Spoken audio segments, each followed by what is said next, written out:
बिस्मिल्लाहिर्रहमानिर्रहीम। Dear students, आज हम एक क्विक रिव्यू देंगे बहुत ही इम्पोर्टेंट चैप्टर पे, जिस फिजियोलॉजी का है। ठीक है, चैप्टर का नाम क्या है जी? ब्लड। ओके, ये क्या है जी? ब्लड। अच्छा जी, ये देखें आप जितने भी लोग यहाँ सामने बैठे हैं कि ब्लड क्या होता है? एक लिक्विड होता है। ओके, ठीक है। और ब्लड का कलर क्या होता है? रेड होता है। इसकी विस्कोसिटी क्या होती है? वाटर से 1.5% ग्रेटर होती है, टाइम्स ग्रेटर होती है। ये चार बातें समझ आ गई कि लिक्विड है, रेड कलर का है, विस्कोसिटी इसकी पानी से ज़्यादा है। ओके, अगर हम बायोलॉजी में इसकी डेफिनेशन करना चाहें तो बेसिकली ये जो और बेसिकली अगर हम कहेंगे तो ब्लड की क्या है? It is special type of, क्या है? Special type of connective tissue. Special type of connective tissue है। ठीक है, क्या है? Special type of connective tissue in liquid form, in liquid form. Okay, ठीक है। Having a special type of protein, ठीक है, उसका नाम क्या होता है? हीमोग्लोबिन। हीमोग्लोबिन इसके रेड ब्लड सेल के अंदर एक प्रोटीन होती है। ठीक है, responsible for carrying oxygen and carbon dioxide. ठीक है, तो अगर ये आपके पास एमसीक्यूज आता है कि ब्लड क्या है, कौन सा ऐसा ऑर्गन टिश्यू जो है वो कनेक्टिव टिश्यू है, फॉर एग्जांपल जो लिक्विड फॉर्म में है, जो लिक्विड फॉर्म में है, तो हम कहते हैं कि लिक्विड फॉर्म में जो कनेक्टिव टिश्यू है उसका नाम ब्लड होता है। ओके, ठीक है। अगर हम ब्लड की पीएच देखें तो 7.4 है। ठीक है, ये आपके 2017 में आपके बोर्ड का क्वेश्चन आया था। Right note on function of blood. Right a note on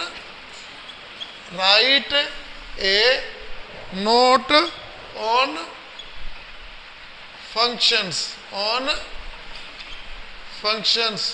off blood, के ब्लड के फंक्शन पे नोट लिखिए।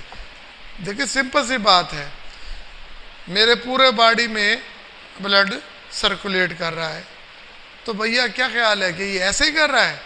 आखिर इसका कोई मकसद है, इसका कोई मकसद है।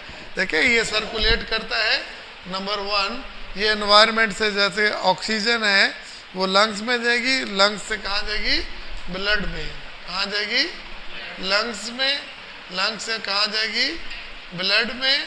और ब्लड से तमाम जिस्म के टिश्यूज में जाएगी। तो नंबर 1 क्या हो गया? इट प्रोवाइड कैरीज ऑक्सीजन, ठीक है ना, to the all parts of the body. जहाँ भी ब्लड जाएगा वहाँ ऑक्सीजन साथ जाएगी। वहाँ ऑक्सीजन जब जाएगी तो वो क्या होता है कि वहाँ पे सेल के अंदर ऑक्सीजन ग्लूकोज के साथ मिलकर कार्बन डाइऑक्साइड, वाटर और एनर्जी पैदा करेगी। मुझे तो भैया एनर्जी चाहिए, एनर्जी मिल गई। कार्बन डाइऑक्साइड एक वेस्ट प्रोडक्ट है, ये दोबारा टिश्यू से ब्लड में, ब्लड से लंग्स में और एनवायरनमेंट में चली जाएगी। तो इट्स मीन ये जो कार्बन डाइऑक्साइड है, इन्हें कहते हैं रेस्पिरेटरी गैसेस। क्या कहते हैं? Respiratory gases. ये रेस्पिरेटरी गैसेस को कैरी करते हैं कौन? भला? ब्लड। ठीक है, हमने डाइजेशन पढ़ी थी। डाइजेशन में कम्प्लेक्स फूड किस में कन्वर्ट होती है? सिंपल फूड में। किस में? सिंपल फूड में। कार्बोहाइड्रेट से क्या बनते हैं भैया? ग्लूकोज। और प्रोटीन से अमाइनो एसिड्स, फैट से, लिपिड से फैटी एसिड्स। तो ये सिंपल फूड है। तो सिंपल फूड को कैरी कौन करता है? ब्लड। न्यूट्रिशन है ये। क्या है? न्यूट्रिशन है। न्यूट्रिशन को ये कैरी करके तमाम सेलों को लेकर जाता है। देखो यहाँ एनर्जी पैदा हुई, ग्लूकोज कहाँ से आई? ब्लड से आई। अगर ब्लड से ग्लूकोज ही ना जाता सेल के अंदर तो क्या आपको एनर्जी मिलती? कभी ना मिलती। तो वेरी सिंपल सी बात है। ये दूसरा हो गया भैया। और तीसरा क्या होगा? देखो जितना भी ब्लड है, जितने भी ब्लड है, ब्लड में क्या होता है? Carries enzymes, carries enzymes. तो एंजाइम्स क्या होते हैं? बायोकैटलिस्ट होते हैं। क्या होते हैं? बायोकैटलिस्ट होते हैं। एंजाइम्स अगर देखिए ये इट कैरीज, देखिए एंजाइम्स है, एंजाइम्स क्या होते हैं? बायोकैटलिस्ट होते हैं। ये जाके मेटाबॉलिज्म को कंट्रोल करेंगे और एनर्जी पैदा करेंगे। तो ब्लड कैरीज एंजाइम्स, ओके, ठीक है। और ब्लड का क्या काम होगा? देखिए हार्मोन्स हैं, हार्मोन्स, हार्मोन्स का पता है ना? इंसुलिन है, ग्लूकागॉन है, ग्रोथ हार्मोन है, ग्रोथ हार्मोन है। अगर हार्मोन्स हमारे जिस्म में नहीं जाएंगे तो क्या हमारी ग्रोथ बढ़ेगी? नहीं बढ़ेगी। तो hormones are very very important.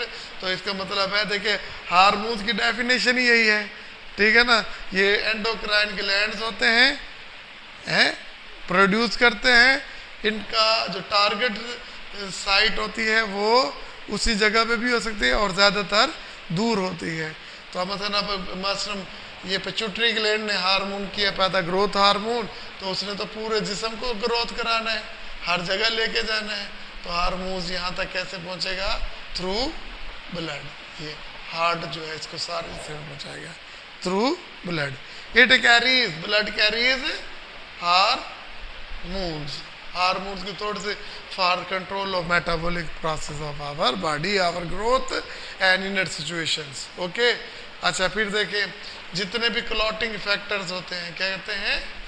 Clotting factors, ठीक है। क्लॉटिंग फैक्टर पैदा होते हैं किसमें? लीवर में, ठीक है। एक आदमी है उसको कट लगा है, यहाँ पे ब्लीडिंग होना शुरू हो गई, तो इस ब्लड के अंदर ही क्या मौजूद है? Clotting factor. Blood carries clotting factor. ये सारी बातें पड़ी हुई हैं, क्लॉटिंग फैक्टर्स। ये क्लॉटिंग फैक्टर्स क्या करेंगी भैया? क्लॉट को बनाएगी ना, हैं, कोगुलेशन कर देंगी, ओके। तो ये कौन कैरी करता है? हार्मोन्स। आपके देखिए ये मेरे टॉन्सल है, ये क्या है? टॉन्सल है। ये मेरा स्प्लीन है, ये मेरा थाइमस है, ठीक है। और ये लिम्फ नोड्स हैं, ये लिम्फेटिक ऑर्गन्स हैं। ये क्या है? लिम्फेटिक ऑर्गन्स हैं। ये एंटीबॉडीज पैदा करती हैं। क्या पैदा करती हैं? तो जो कि इम्यूनिटी के लिए ज़रूरी होते हैं, जो कि इम्यूनिटी के लिए ज़रूरत है। तो उन एंटीबॉडीज़ को कौन लेके फिर जा रहा होता है? कौन लेके जा रहा होता है? तो बल्कि ये ब्लड ही पैदा, लिम्फोसाइट्स जो हैं ये ब्लड में ही होते हैं। White blood sales kills micro organism हैं, अभी पढ़ेंगे, किल्स माइक्रो ऑर्गेनिज्म। और इसके अंदर जो होते हैं लिम्फोसाइट, ये भी वाइट ब्लड सेल होते हैं। ये क्या पैदा करते हैं? एंटीबॉडीज। एंटीबॉडीज क्या पैदा करते हैं? इम्यूनिटी। क्या पैदा कर देते हैं बेटा? इम्यूनिटी पैदा करते हैं। लो भैया ये भी आपका ब्लड अपना ही सारा कैरी करता है, ओके। देखिए फिर इसका साथ में है, देखिए लिम्फोसाइट्स है, एंटीबायोटिक, न्यूट्रिशन, ऑलमोस्ट यही चीज़ें ही हैं। इसके अलावा ये हीट रेगुलेशन करते हैं। क्या करते हैं? Heat regulation. ब्लड का बहुत बड़ा रोल होता है। देखिए जब हमारे जिस्म में हीट ज़्यादा हो जाए तो उसको हमारे जिस्म से बाहर निकालना होती है, हीट को बाहर निकालना होती है ताकि हमारा बॉडी का टेम्परेचर जो है वो नॉर्मल रहे। मेरा बॉडी का टेम्परेचर 37 सेंटीग्रेड है, बाहर है 48 42 है, तो एक्स्ट्रा हीट कहाँ जाएगी? तो मुझे पसीना आएगा, मेरा मुंह लाल हो जाएगा, हाथ पाँव गर्म हो जाएंगे। तो ब्लड फ्लो जो होता है ना है टूवर्ड द स्किन ज़्यादा हो जाता है ताकि हीट ज़्यादा से ज़्यादा लॉस हो। जबकि सर्दियों में हीट चाहिए होती है तो blood flow toward the skin जो है वो कम हो जाती है। तो इस तरह क्या होता है? हीट को रेगुलेट किया जाता है। बात समझ नहीं आई? देखिए एक लफ्ज़ है वेजोडाइलेशन, ये देखिए ये ल्यूमन बोलते हैं, ये ब्लड वेसल होती है ना, आर्टरी वेन के का जो डायमीटर होता है, इसको हम क्या बोलते हैं? ल्यूमन बोलते हैं। क्या बोलते हैं? ल्यूमन। अब ये ल्यूमन इसका साइज अगर बड़ा हो जाए तो इसे कहते हैं वेजो डायलेशन। क्या कहते हैं? वेजो डायलेशन। अगर इसका साइज कम हो जाए तो इसे कहते हैं वेजो कंस्ट्रिक्शन। वेजो कंस्ट्रिक्शन, ये बात याद रहेगी। वेजो कंस्ट्रिक्शन का, ल्यूमन का कम होना, डायलेशन का मतलब है बड़ा हो जाना। तो जब भी डायलेशन होगी तो ब्लड फ्लो बढ़ जाएगा। जो स्किन मेरे स्किन के साथ है ना, तो गर्मी में देखा होगा मेरा मुंह जो है ना आपको रेड नजर आएगा, और सर्दियों में क्या आता है? वायलेट्स, ऐसे ब्लूइश पर ऐसे नजर आता है। ओके, तो वो ये इसकी वजह यही है। क्या है जी? हमारा ब्लड है, इम्यून। ठीक है, अब देखिए ब्लड कितना इम्पोर्टेंट है। ब्लड कितना इम्पोर्टेंट है। तो ब्लड के अंदर ये भी सलाहियत होती है कि देखिए आप ब्लड वेसल में खून लेंगे तो वो जम जाएगा, लेकिन ब्लड वेसल के अंदर खून होता है तो वो नहीं जमता। ठीक है ना, तो ये उसको भी ख़त्म कर देता है। ये आपके पास कोई स्टिंग करता है, कोई हशरात, जरस, स्नेक है या कोई चूंटी है काट लेती है, तो सेलुलर डिफेंस भी ये ब्लड ही पेश करता है। सेलुलर डिफेंस भी ब्लड ही पेश करता है। ठीक है, ऑक्सीजन को ही ये मेंटेन करता है। तो इसके अंदर बफर होते हैं, तो ये हमारे बॉडी के टेम्परेचर को भी मेंटेन करता है। पी बफर होता है ना, तो उसमें ये पीएच को भी मेंटेन करता है। तो इस तरह आपने सारा लिख देना। अभी हम पढ़ेंगे आगे तो इसका मतलब क्या होता है। ठीक है, तो अब तक मैंने आपको ब्लड की डेफिनेशन बता दी और जर्नल ये बता दी। ये हर पेपर में सवाल आता है कि what is the pH of blood. तो इस किताब को ना देखो, इसमें कुछ नहीं लिखा हुआ। ठीक है, पीएच ऑफ द ब्लड, मेरी तरफ तवज्जो करें। पीएच ऑफ द ब्लड क्या होता है? 7.4 होता है। 7.4 होता है। क्लियर? तो अभी हमें ज़रा कुछ और देखना है कि ब्लड के मुतल्लिक और कुछ पढ़ना है कि भाई हम देखते हैं कि ब्लड के कितने पार्ट्स हैं। ब्लड के कितने पार्ट्स हैं? तो मेरे भाई ब्लड जो है इसके कितने पार्ट्स हैं? आप एक ब्लड ट्यूब लें। ठीक है, एक ट्यूब लें। आपने ये देखिए ये ट्यूब है, इसमें ब्लड डाल दिया। ओके, तो सारा रेड होगा या वाइट होगा? रेड होगा। ठीक है ना, हम इसे सेंट्रीफ्यूग कर देते हैं। क्या कर देते हैं? सेंट्रीफ्यूगल मशीन होती है जो ऐसे घुमाती है ज़ोर से। फिर जिनकी डेंसिटी ज़्यादा होती है वो नीचे बैठ जाते हैं, जिनकी डेंसिटी कम होती है वो ऊपर बैठ जाते हैं। ठीक है, कभी आपने ब्लड की बोतल देखी हो तो आपने देखा होगा कि ये ब्लड बैग लिया है, उसके अंदर खून है, तो खून का ऐसे गूदा सा ये जो पोर्शन होता है इस तरह पड़ा होता है और ये वाइटिश पड़ा होता है। मैं मिसाल दे रहा हूँ। ठीक है ना, तो फिर से मिक्स करते हैं तो सारा रेड हो जाता है। ठीक है, जब हम सेंट्रीफ्यूग करेंगे, ठीक है, ओके, या एंटीकोगुलेंट डाल के ब्लड को स्टैंड कर देंगे तो खड़े होने से उसका जो ग्रेविटी की वजह से जो भारी चीज़ें नीचे बैठ जाएंगी। तो हम क्या देखते हैं, घंटे बाद 2 घंटे बाद जो भी है, या अगर बेहतर ये कि आप उसे सेंट्रीफ्यूग कर लें। जब सेंट्रीफ्यूग करके उसे रखेंगे ना तो हमें 2 पार्ट्स नज़र आएंगे। एक पार्ट्स होगा जो सिर्फ और ऐसे रेड कलर का होगा। क्या होगा? रेड कलर का। और दूसरा जो होगा ना वो येलोइश कलर का होगा, हल्का लाइट येलोइश कलर का होगा। ठीक है, तो हम कहते हैं कि जो ब्लड होगा वो कितने पोर्शन में मुश्तमिल होता है? वो 2 पोर्शन पे मुश्तमिल। ब्लड के कितने पार्ट्स हो गए भैया? ओए कितने हो गए?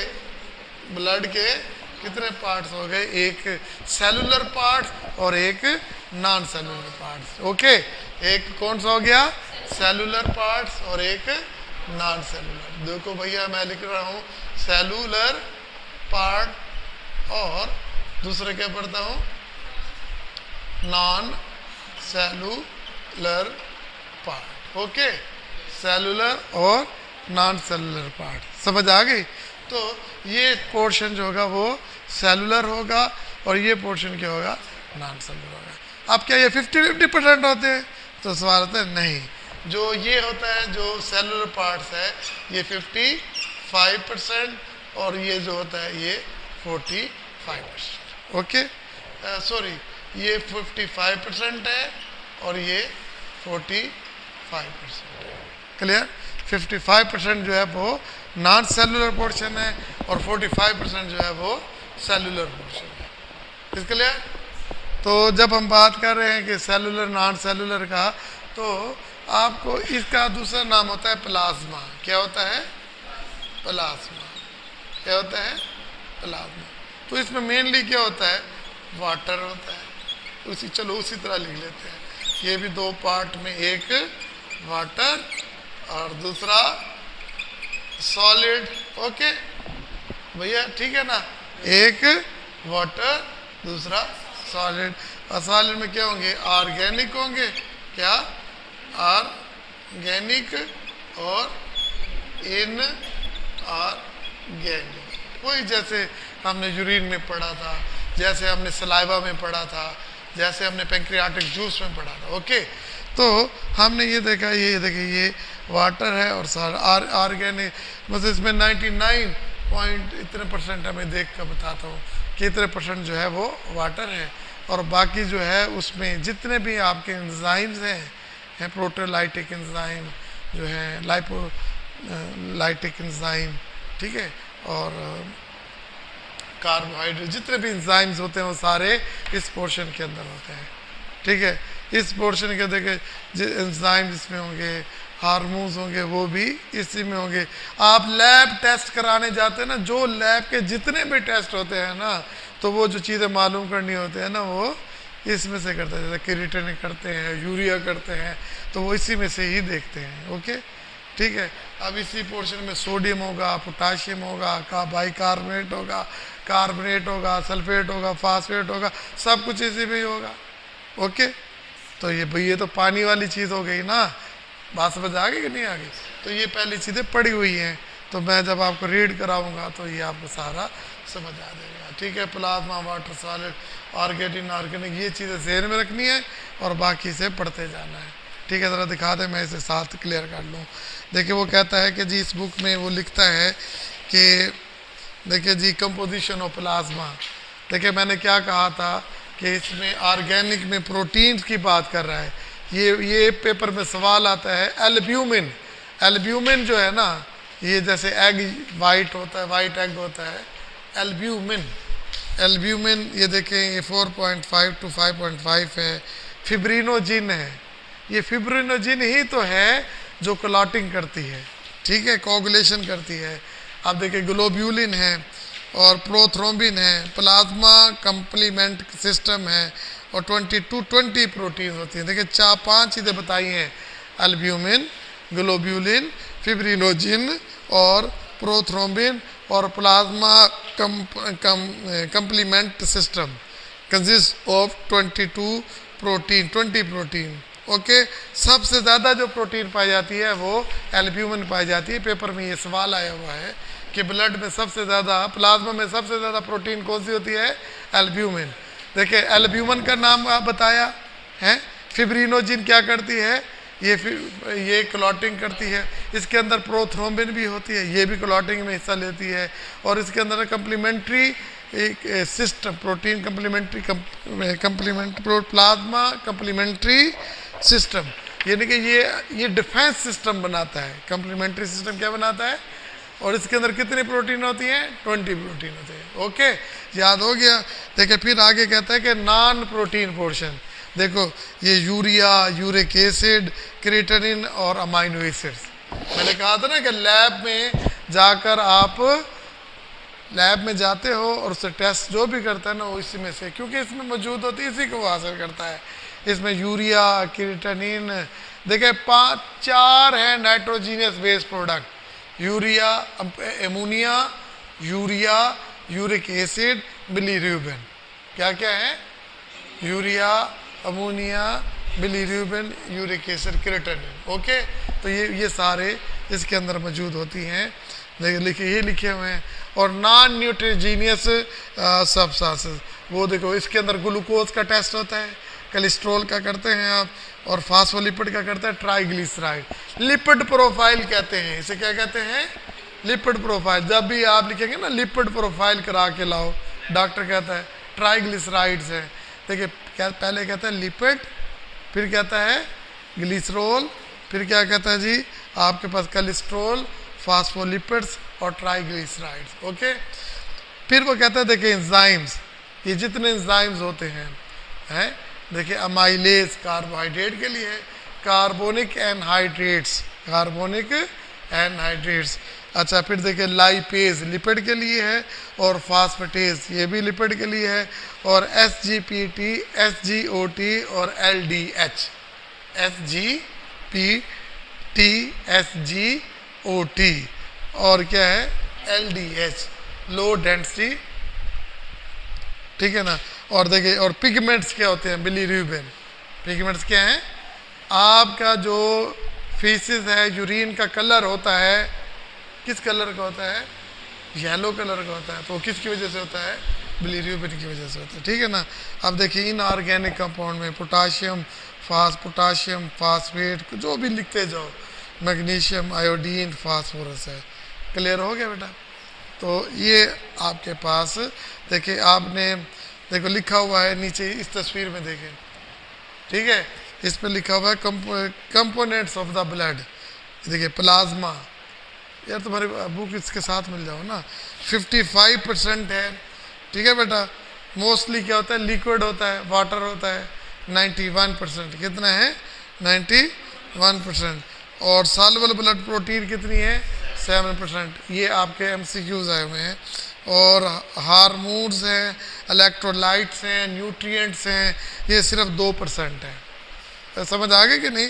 देखो मैंने यही कहा था ना कि प्लाज्मा में ही सब कुछ है। देखो यहाँ लिखा नहीं था, ये प्लाज्मा है, ये 91 to 92% होता है, 91 to 92% होता है, ठीक है। अच्छा, बाकी जो 8 to 9% होता है वो सॉलिड होता है, वो ऑर्गेनिक होता है। उस ऑर्गेन में क्या होती है, प्रोटीन्स होती हैं, लिपिड्स होती हैं, और जो ये सारा इस पे हार्मोन्स होंगे, इलेक्ट्रोलाइट्स होंगे, और साथ में क्या होंगे, न्यूट्रिएंट्स। न्यूट्रिएंट्स में क्या है, कार्बोहाइड्रेट, प्रोटीन, लिपिड, वो सारे इसके अंदर होते हैं, ठीक है। परसेंटेज यहाँ दी हुई है। देखिए पढ़ने का ये फ़ायदा होता है। अब दूसरा पोर्शन हम कर रहे हैं सेलुलर। प्लाज्मा सारा हो गया ना भैया, है। अब देखो पता लग गया कि प्लाज्मा में, अब तो मुश्किल नहीं लग रहा है ना, मुश्किल लग रहा है, ठीक है। अब नेक्स्ट हम चल रहे हैं जी सेलुलर पोर्शन। किस पोर्शन पे, सेलुलर पोर्शन पे। सॉरी नहीं, हमने पहले नॉन सेलुलर पोर्शन पढ़ा है।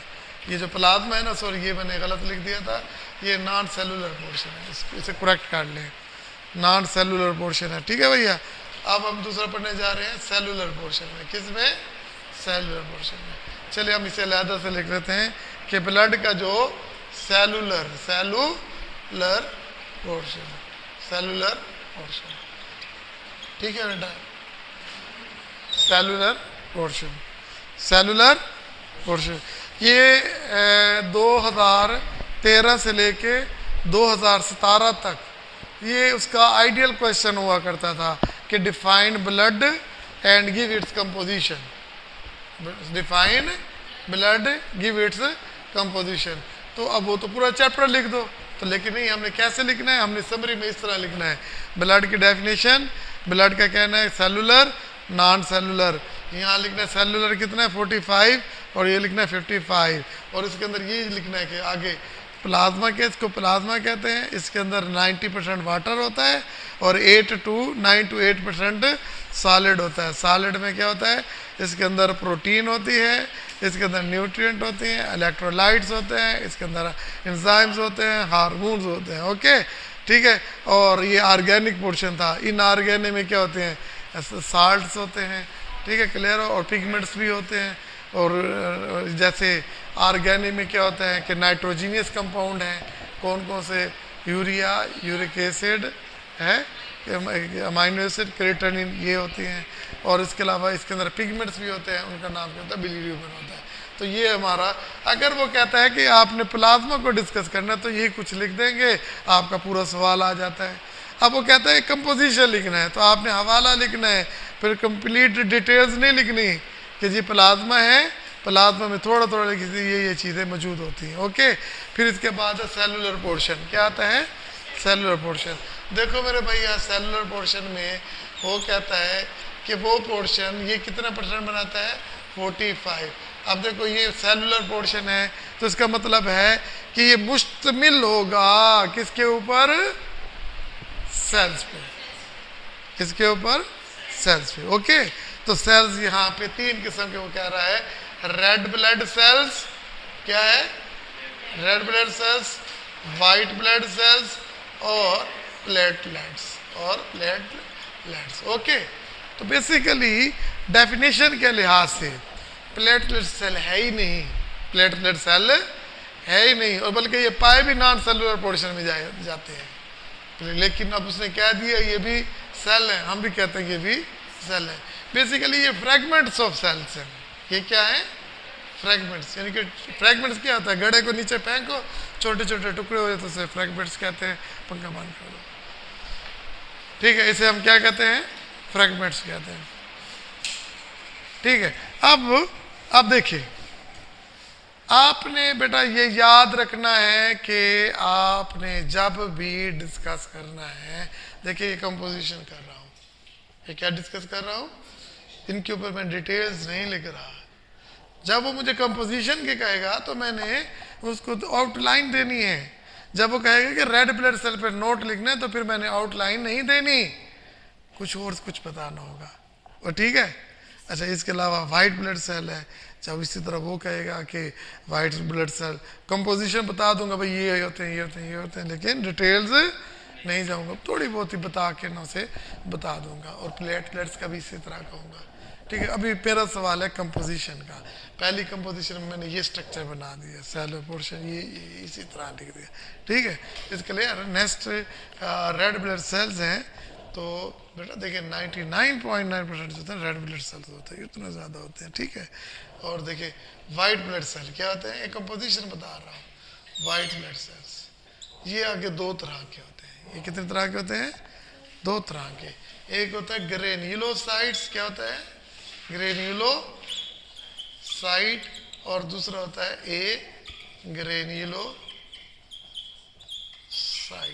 ग्रेन्युलोसाइट्स और ग्रेन्युलोसाइट। देखो यहाँ तक किसी को याद ना हो, भाई याद हो गया अभी, भाई हो गया याद। अभी तक ग्रेन्युलोसाइट्स और देखिए ये तो हर आदमी को पता है, ग्रेन्स क्या होते हैं, व्हाट आर ग्रेन्स, ग्रेन्स किसे कहते हैं, नो आइडिया।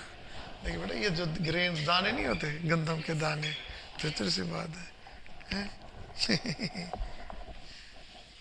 ग्रेन किसे कहते हैं,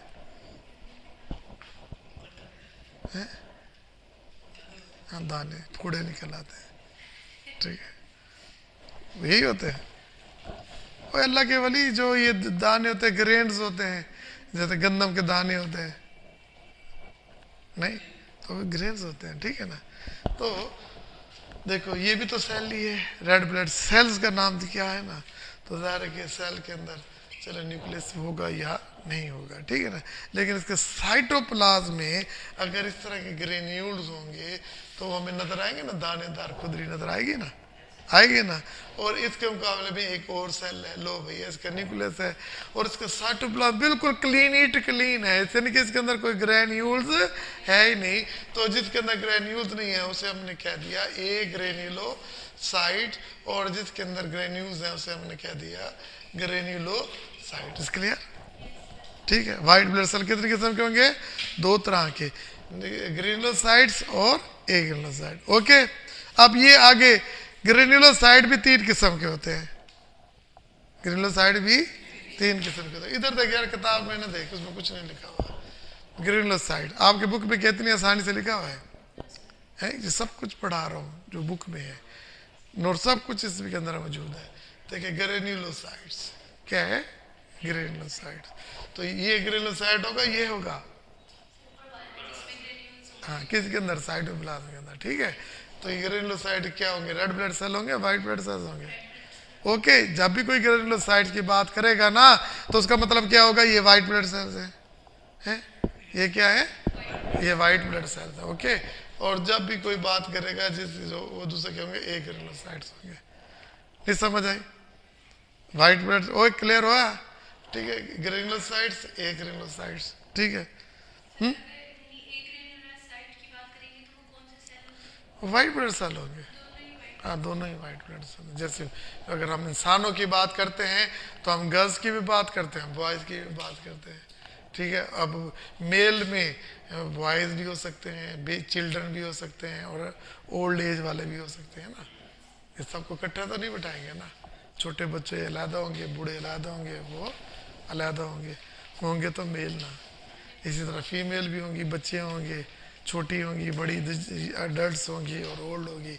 क्या तीनों के एक जैसे काम होंगे? हर एक की अपनी प्रायोरिटीज होंगी। ओके, तो ये सारे दोनों हैं वाइट ब्लड सेल, ग्रेनुलोसाइट, ये तो याद रखिएगा। लेकिन मैंने क्या कहा, ग्रेनुलोसाइट 3 तरह के होते हैं और एक ग्रेनुलोसाइट्स 2 तरह के होते हैं।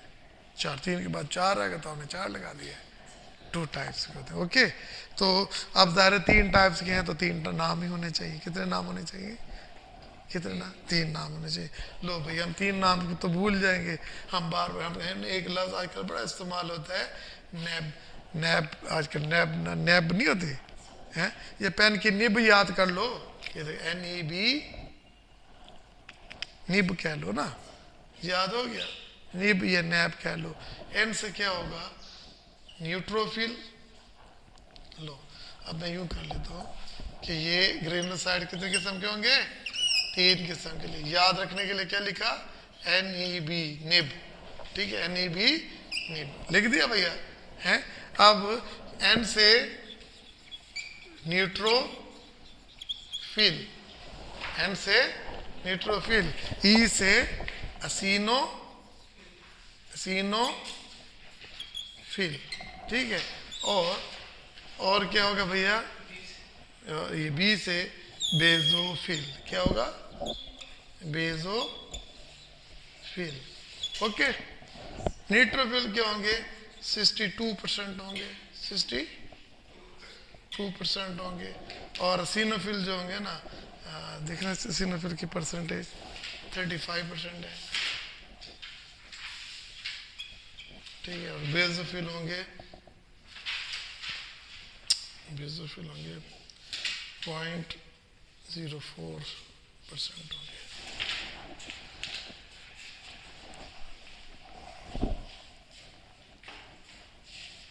चलो मैं इसे कंफर्म करूँगा, नोट इट, मैं देख लेता हूँ, ठीक है जी। आपके पास न्यूट्रोफिल, एसिनोफिल और बेजोफिल आ गए, ठीक है। ये मैं बताता हूँ, कोई नहीं, आपको मिलेगा ही नहीं। आप देखिए ग्रेनुलोसाइट, ए ग्रेनुलोसाइट्स, ये करना ML, क्या है? ML। M से क्या होगा? मोनोसाइट्स, क्या होगा? मोनोसाइट। और L से क्या होगा? लिम्फोसाइट, ठीक है। लिम्फोसाइट ये आई थिंक 30% है और 30% लिम्फोसाइट।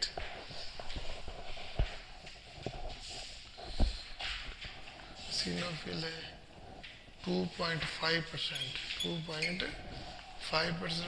है, और ये 0.04% है, और ये 5.3% है, ठीक है जी।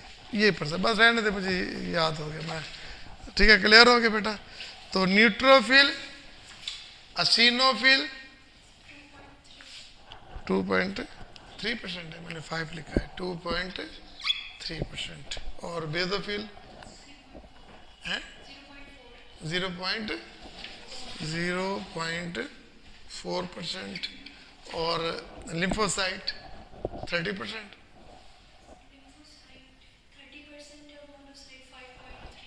ओके, रट्टा है ना, ठीक है जी। 5.3%। एक नज़र इनको देख लो सारे, ये इसे ज़रा पास कर दो, एक नज़र इसको देख लो, बंद नहीं करना है इसे, ठीक। देखो बच्चों, अब मैं इसकी 1 मिनट में आपको ना समरी बताता हूँ। मैंने कहा जी ब्लड है, ब्लड में क्या सेलुलर और नॉन सेलुलर है। नॉन सेलुलर में मैंने कहा उसे प्लाज्मा कहते हैं। ये 55 सुनते रहो, ये 55% बनाता है। प्लाज्मा में क्या होता है, 91 to 92% वाटर होता है, और बाकी जो होता है इसके अंदर ऑर्गेनिक भी होते हैं, इनऑर्गेनिक भी होते हैं। इनऑर्गेनिक में क्या होता है, sodium, potassium, magnesium, calcium, iodine, carbonates, bicarbonate, sulphates, ये होते हैं। और फिर इसके अलावा जिस पे ऑर्गेनिक में होते हैं, इसके अंदर प्रोटीन्स भी होती हैं, इसके अंदर इलेक्ट्रोलाइट भी होते हैं, इसके अंदर हार्मोन्स भी होते हैं, इसके अंदर जो है न्यूट्रिएंट्स भी होते हैं। न्यूट्रिएंट्स में हर चीज़ आ जाएगी। और इसके अंदर एंजाइम्स होते हैं, जैसे लीवर एंजाइम। कौन से एंजाइम है, SGOT, SGPT, ठीक है। और लाइपेज, प्रोटीएज, ये सारे इसके अंदर एंजाइम्स होते हैं। क्लियर। इसके अंदर पिगमेंट्स भी होते हैं, उसे क्या कहते हैं, बिलीरुबिन कहते हैं। उसे क्या बोलते हैं, बिलीरुबिन कहते हैं। ये सारा हो गया। फिर मैंने आपको बताया कि सेलुलर पोर्शन में 3 होते हैं। ये 45% बताया था, red blood cell, white blood cell, platelet. White blood cell में क्या होते हैं, 2 ग्रेनुलोसाइट्स और 1 ग्रेनुलोसाइट। एक ग्रेनुलोसाइट होते हैं 3 किस्म के, न्यूट्रोफिल, एसिनोफिल और बेसोफिल। और जो अपना होते हैं एक ग्रेनुलोसाइट्स के होते हैं, वो भी 2 किस्म, मोनोसाइट और लिम्फोसाइट होते हैं। मोनोसाइट और लिम्फोसाइट्स इसके अंदर मौजूद होते हैं। फिर मैंने आपको इसकी परसेंटेज बताई। मैंने इसकी परसेंटेज बताई 62% बताई। फिर मैंने कहा 2.3 और 0.3% बताई, ठीक है, 0.4%, ठीक है। और मोनोसाइट जो है ये मैंने बताया 5.3%। और ये अब इसकी तादाद मैंने बताई है। न्यूट्रोफिल, याद रखना ये कई दफ़ा पेपर में है, फर्स्ट लाइन डिफेंस सिस्टम जो है ना, वो हमारा क्या होता है, न्यूट्रोफिल होता है। न्यूट्रोफिल 62% होते हैं। तादाद कितनी होती है इसकी, 5400 होती है, ठीक है, पर क्यूबिक मिलीमीटर में। और इसके अलावा जो सिनोफिल होते हैं ना, इसकी तादाद कितनी होती है, 450 होती है, 275। और जो बेसोफिल होती है इसकी 35। मोनोसाइट 450 होते हैं, और वो 2750 होते हैं। ओके। तो पेपर में सवाल क्या आता है, ये हम इनके फंक्शन पढ़ेंगे, हर एक का अपना फंक्शन है। याद रखिएगा कि जब हम पढ़ेंगे तो रेड ब्लड सेल के जो फंक्शन होंगे वो फंक्शन होंगे ब्लड के, जो वाइट ब्लड सेल के फंक्शन होंगे वो फंक्शन होंगे ब्लड के। वाइट ब्लड सेल के फंक्शन में क्या होगा, जो न्यूट्रोफिल का फंक्शन होगा, जो एसिनोफिल का होगा, जो देखिए नाम तो याद नहीं रहते लेकिन निब तो याद रहती है, न्यूट्रोफिल, एसिनोफिल, बेसोफिल। और ml मिलीलीटर मोनोसाइट और लिम्फोसाइट के जो जो फंक्शन होंगे वो सारे चले हुए नहीं है। तो ये देखो मेरे बच्चे, बात सिंपल सी है। देखिए मैंने तादाद बता दी। ये पेपर में आपके सारे MCQs हैं, ये सारे वो पूछ लेगा ये 1 2 3 4 में से कौन सा जो है ना एक ग्रेनुलोसाइट्स है। तो हमें पता है एक ग्रेनुलोसाइट्स तो 3 ही होते हैं, नेप होता है, न्यूट्रोफिल, एसिनोफिल, एक ग्रेनुलोसाइट तो होता है। मैं ग्रेनुलोसाइट पूछ रहा हूँ भाई, 4 देंगे ना, एक उसने लगा दिया होगा ग्रेनुलोसाइट, तो मैं अपना न्यूट्रोफिल और बाकी और लगा दिए होंगे। तो वो पूछ रहा है बताओ इनमें से एक ग्रेनुलोसाइट कौन सा होगा, न्यूट्रोफिल कहेंगे। वो कहेगा कि ये 4 दिए हुए नाम, इनमें बताओ एक नाम अपना एक ग्रेनुलोसाइट है, वो कौन सा होगा, मोनोसाइट होगा। वो कह दे कि मोनोसाइट क्या होता है, ग्रेनुलोसाइट, एक ग्रेनुलोसाइट बोथ और नन होता है, तो हम कहेंगे एक ग्रेनुलोसाइट से। क्लियर। वो कह देता है कि अपना न्यूट्रोफिल की तादाद ये होती है, तो हमने ये लिखनी है। तो ये MCQs होते हैं इसके साथ। इस क्लियर हो गया ना। तो अब देखिए आपके पास ये प्लेटलेट्स का, ये प्लेटलेट्स का बता दिया, ठीक है जी। तो प्लेटलेट्स की आगे हम डिटेल। अब आपके पास जब ये पेपर में बड़ा उसका इंपॉर्टेंट क्वेश्चन होता था, जब उसने कंपोजिशन बता दिया ना, तो इतना लिख दे तो आपको कंपोजिशन नंबर दे देगा पूरे। ये नक्शा बना देंगे, आपको उसने नंबर दे देना है। खबरदार आपने ये लिखना है बेटा, बच्चे सवाल समझ ही नहीं सकते, वो नहीं वहाँ लिखी जाते हैं, ठीक है। मैं कहता हूँ कि write a note on physiological function of किसके बता रहा हूँ, red blood cell, white blood cell और प्लेटलेट्स पूछ रहा हूँ। क्या पूछ रहा हूँ, रेड ब्लड सेल, हाँ, वाइट ब्लड सेल और प्लेट। बेसिकली तो ये सारे फंक्शन किसके होंगे, वो जो ब्लड के फंक्शन थे, लेकिन उनमें से जो इसके होंगे वो इसके नीचे लिख देंगे, उसमें से जो उसके होंगे इसके नीचे लिख देंगे, उसके जो मैं पहले बता चुका हूँ। देखिए ना, मेरे अंदर फंक्शन है कि मैं घास खा सकता हूँ, बिल्कुल।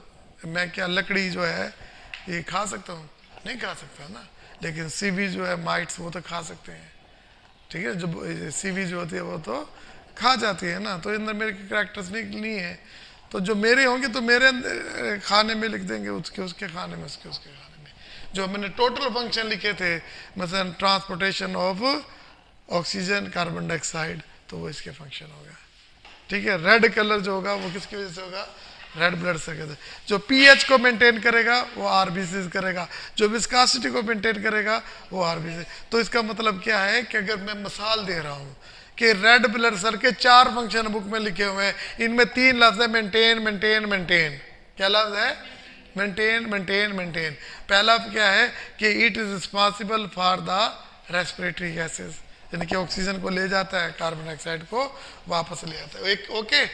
फिर दूसरा maintain, it maintain the viscosity of the blood, it maintain the pH of the अपना ब्लड, ये ब्लड की पीएच को भी, it give the red colour to the blood, ठीक है। विस्कोसिटी को मेंटेन करता है, पीएच को मेंटेन करता है, आई थिंक एक है बहरहाल ऑक्सीजन इनको कैरी करता है।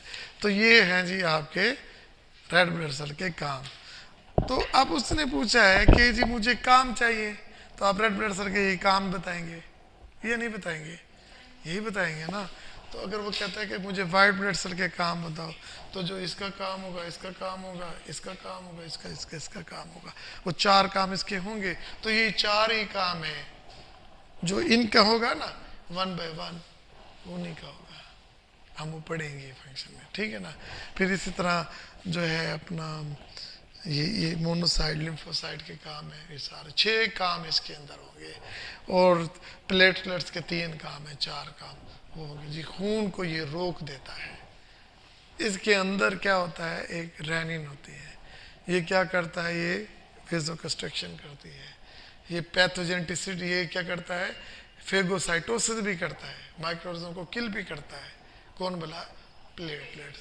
प्लेटलेट्स इंटीग्रिटी को भी मेंटेन रखता है। अगर उसने ये क्वेश्चन किया तो आपने ये लिखना है, बाकी कुछ नहीं लिखना। बच्चे फिर ये लिखना शुरू कर देते हैं, सारा ये लिखना है। भाई उसने कंपोजिशन पूछी है तो ये लिखेंगे, हैं। अगर कंपोजिशन में आपको फंक्शन लिखने की जरूरत नहीं है तो बच्चे फंक्शन लिखना शुरू कर देते हैं। भाईजान आपसे पूछा है, मैंने पूछा कंपोजिशन लिखो, तुम फंक्शन लिखना शुरू कर दिया। आपने फंक्शन पूछा तो फंक्शन लिखेंगे, कंपोजिशन लिखना है तो कंपोजिशन। अगर मैं कहता हूँ कि write a note on plasma, तो आपने सिर्फ ये पोर्शन लिखना है, ओके। अगर कंपोजिशन है तो फिर मैंने सारा लिखना है कि ये सारा लिखना है, ठीक है। इसे पास कर दो।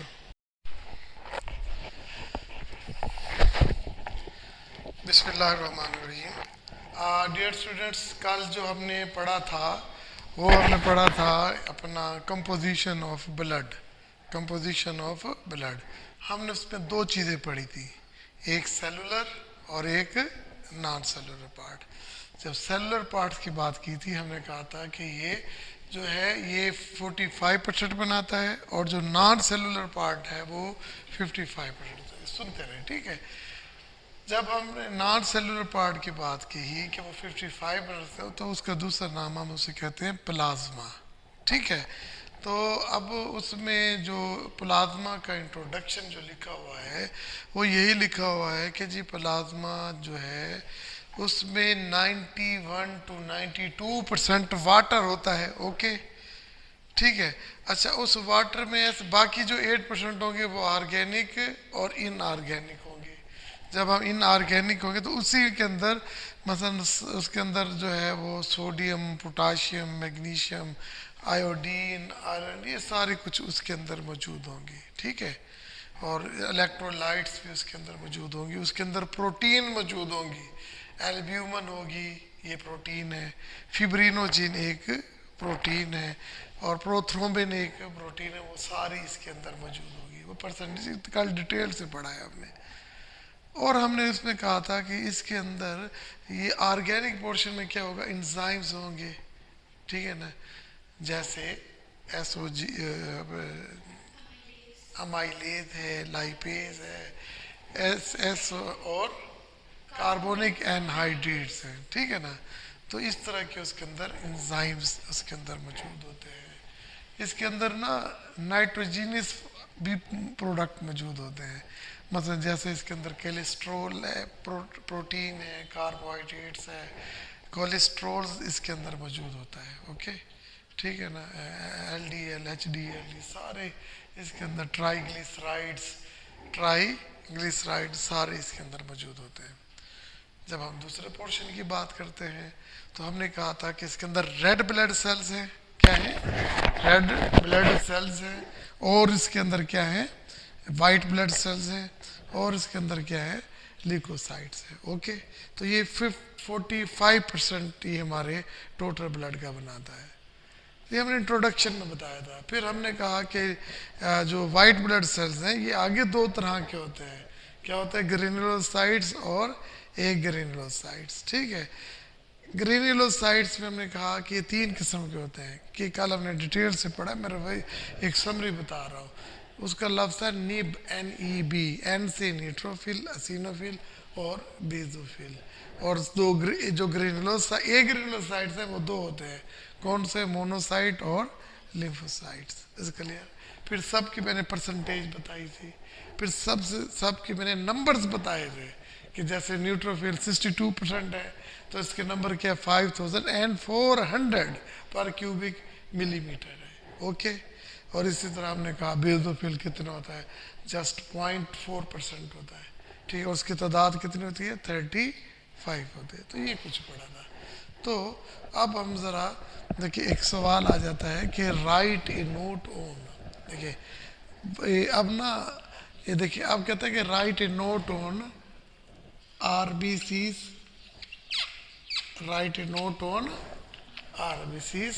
ठीक है, और कहता है कि write a note on WBCs। ठीक है, ठीक है, और फिर वो कहता है कि write a note on platelets.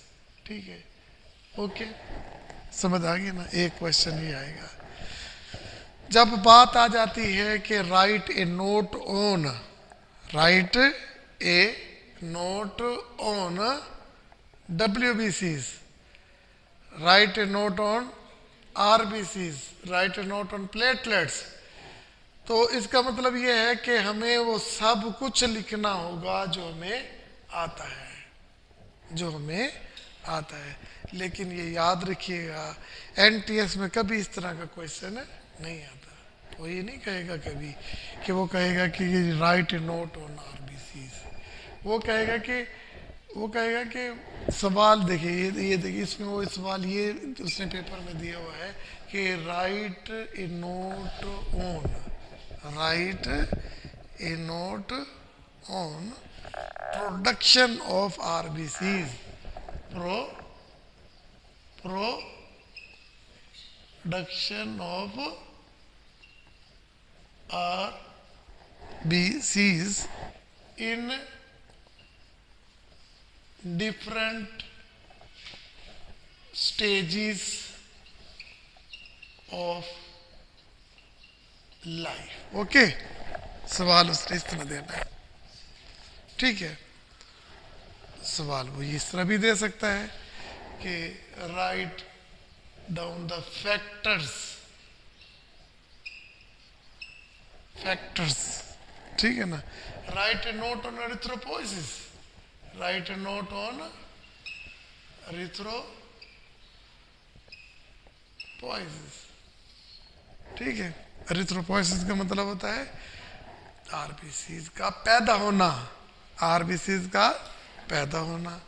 भाई जो चीज़ पैदा होती है वो डिस्ट्रॉय भी तो होती है। ओके, तो वो इस तरह भी आ सकता है कि ये आए हुए सवाल, write a note on fate of RBCs का फेट लिखे कि कैसे ये इसकी वो होती है। ओके, फिर एक सवाल ये भी आ सकता है कि write a note on functions. क्या? Function of RBCs included with WBCs, RBCs, physiological function। कौन से?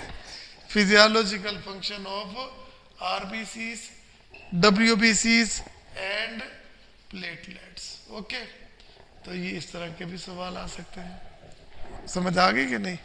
तो तो अब इसका मतलब क्या हुआ कि एनटीएस कहता है कि जो मैं कहूँ आपने वो लिखना है, राइट ए नोट नहीं लिखना। बच्चे क्या करते हैं, राइट ए नोट लिखना शुरू करते हैं, फिर टाइम भी वेस्ट हो जाता है, पेजेस भी उसके ख़राब हो जाते हैं, तो वो सही तरह क्वेश्चन अटैम्प्ट नहीं किए जा सकते। ओके, समझ आ गई ना। तो फिलहाल देखिए, मैं क्राइटेरिया कर लेता हूँ कि जी आपने बाज़ार में जाना है, कोई जानवर ख़रीदना है कुर्बानी के लिए। ओके, तो मैं कहता हूँ जी उसकी उम्र जो है वो 1 साल 2 साल से ज़्यादा होनी चाहिए, मैं बिलफर्ज कह रहा हूँ। तो उसके 4 दांत, इतने दांत होने चाहिए, उसके कोई ज़ख्मी नहीं होना चाहिए, देखने में खूबसूरत होना चाहिए, बीमार नहीं होना चाहिए। ओके, ठीक है। तो आप जाएंगे तो आप इन 4-5 चीज़ें जो मैंने बताई हैं आप उसको देखेंगे कि नहीं देखेंगे, और देखेंगे ना। तो 1 2 3 4 5 टिक टिक टिक टिक आप परचेज करें। अगर उनमें से एक डिफेक्ट होगा आप नहीं लेंगे। तो बेटा याद रखिएगा, जब भी क्वेश्चन आएगा कि write a note on WBCs, RBCs and platelets, तो आपने ये 5 हेडिंग्स याद रखनी है। कौन सी हेडिंग? 5 हेडिंग्स याद रखनी है। क्लियर? नहीं, बात समझ आ गई? कितनी हेडिंग्स याद रखनी है? 5। देखिए, पहली हेडिंग्स क्या होगी? अदर नेम, इसका दूसरा नाम क्या है? ठीक है, तो मैं RBC का दूसरा नाम कहता हूँ अरिथ्रोसाइट्स।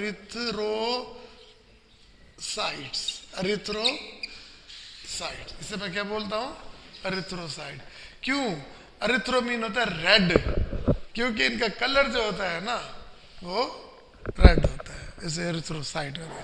तो पहला तो हो गया ना, नाम हो गया, इसका भी नाम होगा और इसका भी नाम होगा। याद रखिएगा, इसका नाम क्या होता है? ल्यूकोसाइट, ठीक है, और इसका नाम होता है थ्रोम्बोसाइट। ओके, तो अब देखो कितनी आसानी से मैंने बता दिया कि आप इनमें से कोई MCQs आ सकता है कि रेड ब्लड सेल का दूसरा नाम अरिथ्रोसाइट्स है, और जो YWBCs का दूसरा नाम है ल्यूकोसाइट्स है, और प्लेटलेट्स का दूसरा नाम क्या है? ल्यूकोसाइट। ओके, तो अब मुझे कोई भी कह दे कि इस पे नोट लिखना है, इस पे भी नोट लिखना है, तो मैंने 5 चीज़ें लाजमी लिखनी है। 5 चीज़ें लाजमी लिखनी है। सबसे पहले मैं लिखूंगा इंट्रोडक्शन। क्या लिखूंगा? इंट्रोडक्शन। ओके, किसका इंट्रोडक्शन? RBC का इंट्रोडक्शन। किसका इंट्रोडक्शन? WBC का इंट्रोडक्शन। किसका इंट्रोडक्शन? प्लेटलेट्स का इंट्रोडक्शन। Is clear? नहीं समझ आई? अच्छा, अब जब मैंने एरिथ्रोसाइट का कह दिया, ठीक है ना, तो याद रखिएगा ये सेलुलर ब्लड का सेलुलर पार्ट है, और सबसे ज़्यादा 99.9% जो होते हैं ना वो क्या होते हैं? एरिथ्रोसाइट्स होते हैं। ओके, है erythrocytes are the red blood cells, ठीक है ना। कैरिंग क्या होती है? कैरिंग क्या होता है बेटा? Carrying a special type of protein, special type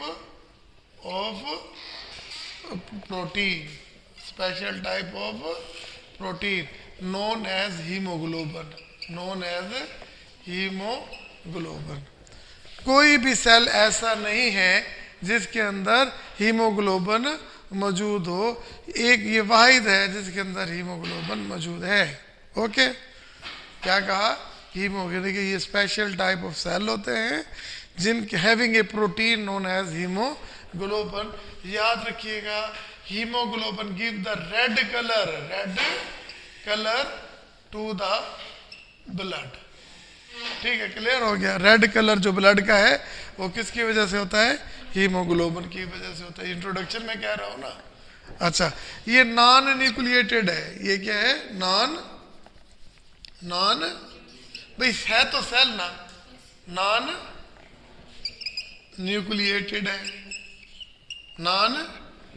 इसके अंदर न्यूक्लियस हाँ होता है, अर्ली स्टेज में होता है, अर्ली स्टेज पर होता है, लेकिन बाद में क्या हो जाता है? वो डिसअपियर हो जाता है। इसके लिए मैंने कोई ऐसे भी सेल की बात कर रहा हूँ ना, कि भाई सेल है, इसके अंदर एक स्पेशल टाइप ऑफ प्रोटीन है, और इसके अंदर जो है ना ये नॉन न्यूक्लिएटेड है, इसके अंदर कोई न्यूक्लियस तो होता नहीं है।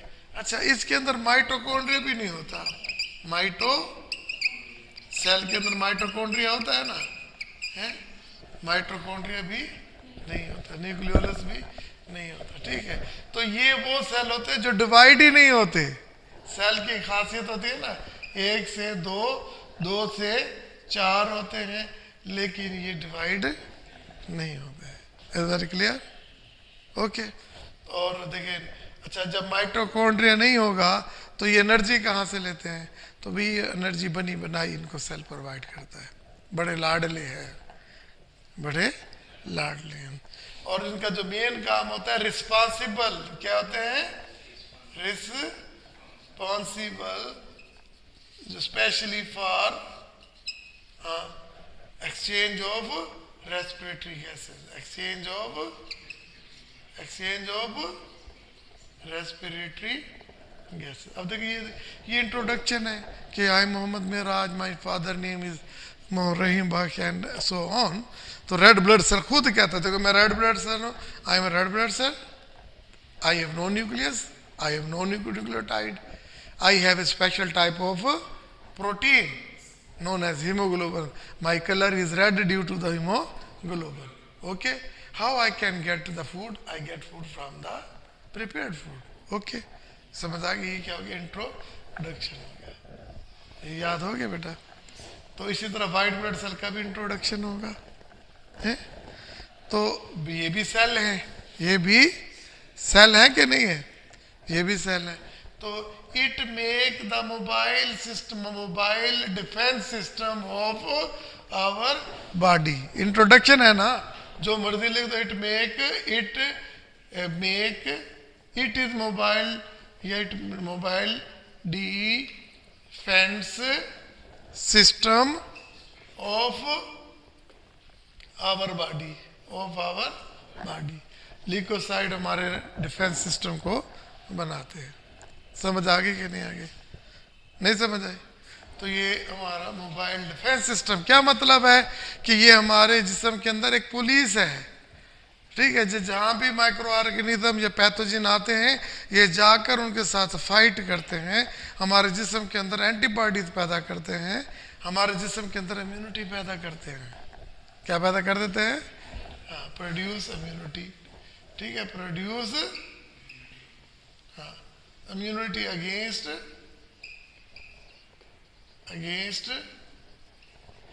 diseases। ये डिजीज के अगेंस्ट डिफेंस सिस्टम पैदा करते हैं। ठीक है, ये न्यूक्लिएटेड होते हैं, कहते हैं। अच्छा, मोर देन वन न्यूक्लिएटेड होते हैं, एक से ज्यादा इसके अंदर न्यूक्लियस होते हैं, बाई न्यूक्लिएटेड होते हैं। They contain more than one और मोर देन वन न्यूक्लियस, तो ये न्यूक्लिएटेड होते हैं, और एक से ज्यादा भी हो सकते हैं। ओके, इसके अंदर माइटोकॉन्ड्रिया भी होता है, सब कुछ होता है। ओके, समझ आ गई कि नहीं आ गई? तो ये देखिए, अभी इसका भी तो इंट्रोडक्शन होगा ना। द अदर नेम, इसको ल्यूकोसाइट क्यों कहते हैं? ये एमसीक्यूज आते हैं। लीको का मतलब होता है वाइट, लीको का मतलब होता है वाइट, साइट का मतलब क्या होता है? सेल। तो इसलिए हम इसे WBCs कहते हैं, राइट ब्लड सेल कहते हैं। Okay, erythrocyte make the defence system of our body, make the immunity of our body, they are nucleated. Okay, समझ आ गई? प्लेटलेट्स, प्लेटलेट्स का अदर नाम क्या है? थ्रोम्बोसाइट्स। क्या है? थ्रोम्बोसाइट्स। देखिए, इसका थ्रोम्बोसाइट्स है। ठीक है, दे आर रिस्पॉन्सिबल फॉर, देखिए इनिशियली जो कट लगता है, खून बहना शुरू हो जाता है, तो ये प्लेटलेट्स जाकर उसके बहाव को रोक देते हैं, मेक द प्लग। वहाँ पर क्या बनाते हैं? ये ब्लीडिंग हो रही है तो ये प्लग जाके प्लग लग जाएगा। ओके, फिर कोगुलेशन का अमल शुरू होगा और heal up, wound heal up हो जाएगा।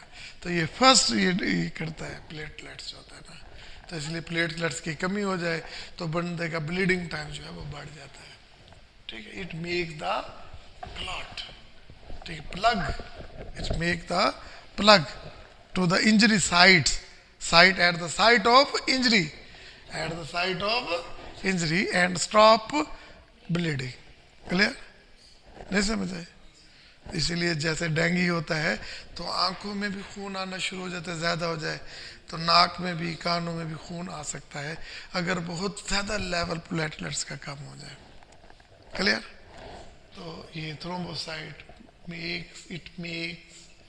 It is also known as the thrombocyte plug, ठीक है ना, एंड स्टॉप ब्लीडिंग. ठीक है ना? क्लियर? नहीं समझे? तो पहला आपने इंट्रोडक्शन करना है, जब भी पढ़ेंगे इंट्रोडक्शन पढ़ेंगे. बुक में इतनी आसानी से नहीं लिखा होगा, ऐसे है ना. तो अब हम दूसरा पॉइंट डिस्कस करते हैं. देखिए इंट्रोडक्शन नाम किया, इंट्रोडक्शन किया, अब हम इसकी तादाद कर लेते हैं. स्टेप आगे पीछे हो जाए तो नो मैटर, स्टेप्स आगे पीछे हो जाए तो नो मैटर, लेकिन आपको हेडिंग आनी चाहिए और उसके मुतालिक लिखना चाहिए. उसी के मुतालिक वो पूछेगा, उसी के मुतालिक आपने बताना होगा. हम कह देते हैं नंबर्स. क्या? किसके नंबर्स? अरे तो रेड ब्लड सेल के, वाइट ब्लड सेल के, प्लेटलेट्स के नॉर्मल वैल्यूज होंगी. क्या होगी? नॉर्मल वैल्यूज होंगी.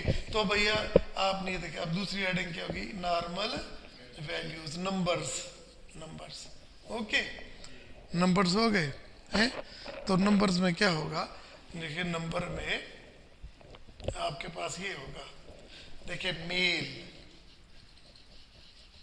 क्या होगी? फीमेल और फीटस. ओके, समझ आ गई है ना? तो ये 5.4 मिलियंस पर क्यूबिक पर मिलीमीटर. ओके, एक क्यूबिक पर मिलीमीटर में 5.4 मिलियंस होते हैं और 1 मिलियन में 10 लाख होते हैं. तो इस तरह फीमेल में कितने होते हैं? 4.7 मिलियन. ये जिंदगी में याद रखना, ये एमसीक्यू हो जाएंगे. ओके, और जो न्यू बॉर्न बेबी होता है तो उसके अंदर कितने होते हैं? इसका अपना न्यू बॉर्न में 6 होता है. 6 मिलियन पर क्यूबिक मिलीमीटर. किस किस को याद हो गया? आपको याद हो गया? मेल में कितना बताया बेटा? 5.4 मिलियन. फीमेल में कितना बताया है? फीमेल में मैंने 4.7 मिलियंस और इन्फेंट्स जो न्यू बॉर्न है, ठीक है, तो उनमें कितना है? 6. क्योंकि उनका खून कम जो होता है ना, खून कम होता है, फिर इसलिए जब खून कम होगा तो वर्कर एबिलिटीज बढ़ा दी जाती है. क्या करते हैं? एबिलिटीज. ठीक है ना? हमने कि क्या भीड़ लगा के रख देनी है जो कि इफेक्टिव ही ना हो. ठीक, इतनी नेशन में इजाफा करते जाए अनस्किल्ड हो तो वो नेशन प्रोग्रेस नहीं किया करती. Nation need the skills and you should have to develop in skill in you. ठीक है, टीचिंग में तो देखिए एक स्किल है ना. तो वही चीज़ आप पेपर में पढ़ रहे हैं, बुक में आपको समझ नहीं आ रही थी, अब आप खुद ही कह रहे हो क्विक रिवीजन है, तो फिर भी मैं स्लो पढ़ा रहा हूँ, लेकिन पढ़ा अभी देखेंगे कितनी स्पीड से कहाँ निकल जाता हूँ. फीमेल में अब देखिए, अब बात हो रही है किसकी वाला? White blood cell. ओके, अब वाइट ब्लड सेल कितने होते हैं? देखिए याद रखिएगा 4,000 to 11,000 पर क्यूबिक मिलीमीटर. ओके, 11,000 तक होते हैं. समझ आ गई कि नहीं आ गई? तो इसकी एवरेज जो होगी वो 7,000 होगी. क्या होगी? 7,000 पर. अब ये 1000 में, वो मिलियंस में है. ओके, ठीक है, ये वो मिलियंस में है और ये 1000 में है. ओके, समझ आ गई कि नहीं आ गई? तो अब देखिए नंबर, अब आप जिंदगी में कभी भी इंट्रोडक्शन करेंगे तो यही करेंगे, रेड ब्लड सेल 1 2 3 बातें करेंगे, फिर नंबर्स बताएंगे. तो इसमें मुश्किल तो कोई है नहीं. नंबर इसके और इसके भी तो नंबर्स होंगे हैं. तो इसके जो नंबर होंगे ना, वो आई थिंक वो कहता है 152 1,50,000 से लेके 3 लाख तक होते हैं. और एवरेज इसके लिखे यही होगा 2,50,000. 2,50,000. ठीक है, कर क्लियर हो गया जी? 1.5 लाख से 3 लाख होते हैं और एवरेज जो होती है ना, ये 2.5 लाख पर क्यूबिक मिलीमीटर अब जैसे देखिए डेंगू जिसमें, तो जब किसी को डेंगू हो जाता है तो उसमें क्या करते हैं, उसमें प्लेटलेट्स काउंट वो मेजर करते हैं, ठीक है। अगर 70,000 है तो he is not in emergency, पर he should care of it, इसकी प्रोडक्शन को बढ़ाना चाहिए उसको, ओके। लेकिन वो क्या करता है, लेकिन अगर ये 7 से कम हो जाए 60-40 तो इमरजेंसी केसेस में होते हैं, तो फिर उसे फूड के साथ उसको ये प्लेटलेट्स दी जाएंगी। क्लियर हो गया, तो नंबर्स हो गए, ठीक है। अब देखें ये आरबीसीज हैं, तो इसका जो तीसरा पॉइंट होगा ना बेटा, याद रखना, वो होगा प्रोडक्शन। जो दूसरा सवाल नहीं बताया था कि eight the different stage of life RBCs कहाँ कहाँ पैदा होते हैं।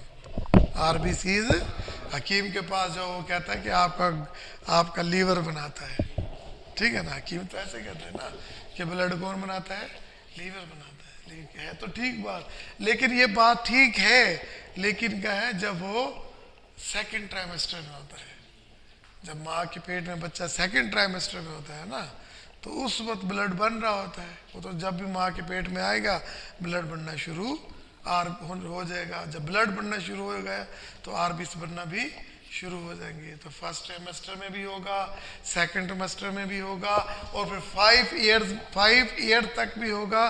फिर आपने याद रखना है कि आफ्टर 20 ईयर्स, और फिर याद रखना है आफ्टर 25 ईयर। ये स्टेजेस हैं।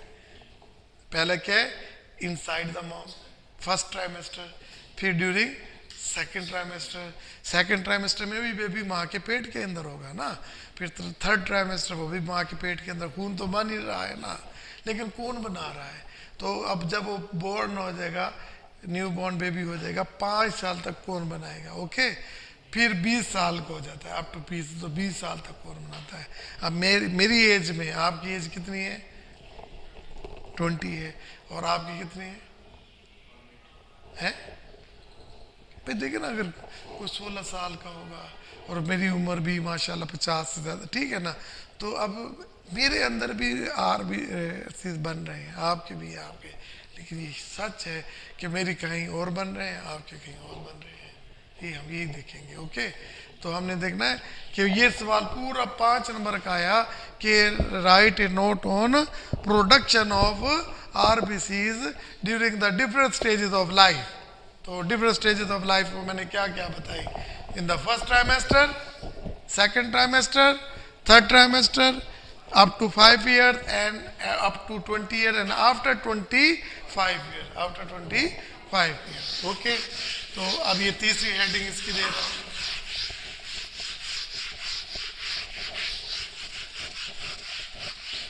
इसकी ये मैं आपको तीसरी हेडिंग दे रहा हूँ, किसकी भला, आरबीसीज की प्रोडक्शन की तीसरी,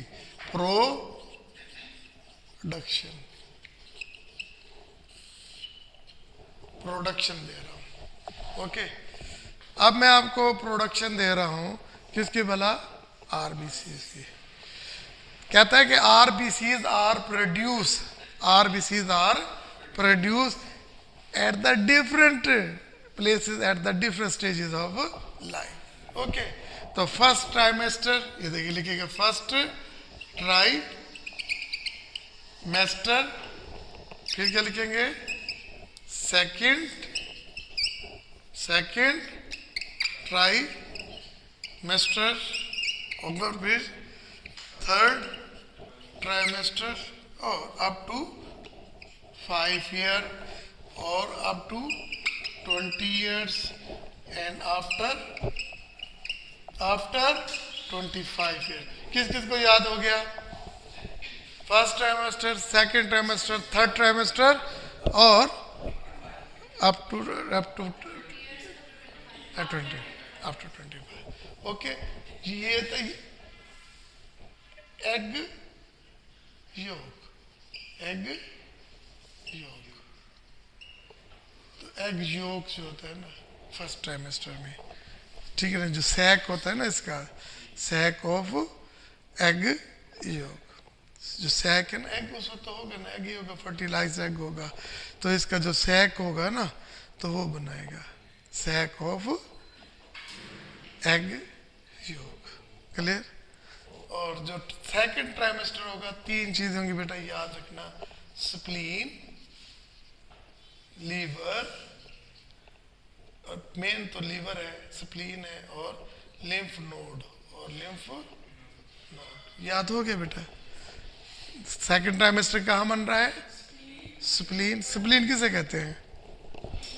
हाँ, तिल्ली को कहते हैं। कहाँ पे होती है तिल्ली? यहाँ पे होती है। ओके, तिल्ली यहाँ पर होती है, ठीक है ना। ऐसे जो होते हैं ना, ऐसे बकरा काटे तो उसमें कलेजी नहीं होती, कलेजी की टाइप का तेज रंग और सख्त होती है, उसे तिल्ली कहते हैं, स्प्लीन बोलते हैं उसे, ठीक है। और लीवर किसे कहते हैं? जिगर को कहते हैं, कलेजी को कहते हैं, ठीक है ना, इस तरफ होता है, ठीक है ना। और लिम्फ नोड का आपको नहीं पता, तो हम पढ़ेंगे लिम्फेटिक सिस्टम तो उसमें बताएंगे। लेकिन जब आपको कोई चोट लगती है ना, तो यहाँ गिल्टियाँ निकल आती हैं, यहाँ पर, यहाँ पर, यहाँ पर, यहाँ। और टीबी का पेशेंट देखें तो उसको तो जगह जगह गिल्टियाँ बन जाती हैं, वही लिम्फ नोड्स होती हैं। लिम्फ नोड्स प्रोड्यूस 3 चीज़ें, लीवर, स्प्लीन, लिम्फ नोड्स। ये कहाँ थे? सेकेंड ट्राइमेस्टर में। क्लियर। अच्छा, मेरे अंदर हड्डियाँ हैं, तो छोटा बच्चा होगा उसके अंदर हड्डियाँ होंगी, तो थर्ड ट्राइमेस्टर कहाँ से होता है? 6 से 9 माह तक। तो उस बच्चे के अंदर हड्डियाँ होती है कि नहीं होती?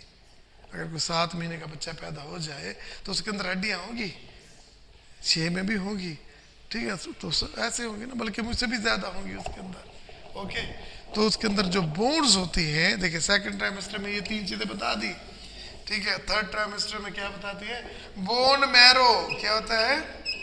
Bone marrow of all bones, of all bones up to 5 year.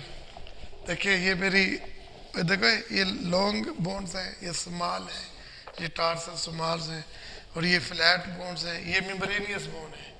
कौन सी ये कड़ी है ना, ये क्या कहते हैं, ऐसे रिब्स, रिब्स के ऊपर मेम्ब्रेन है। और देखिए यहाँ पे वर्टेब्रा इरेगुलर है, ओके, तारे की छोटी बड़ी है ना। तो वो कहता है इन सब में बोन मैरो मौजूद है, इन सब में क्या मौजूद है बेटा? Bone marrow. देखो ये बोन मैरो, बोन मैरो मौजूद है, बोन मैरो मौजूद है। और ये बोन मैरो क्या करती है?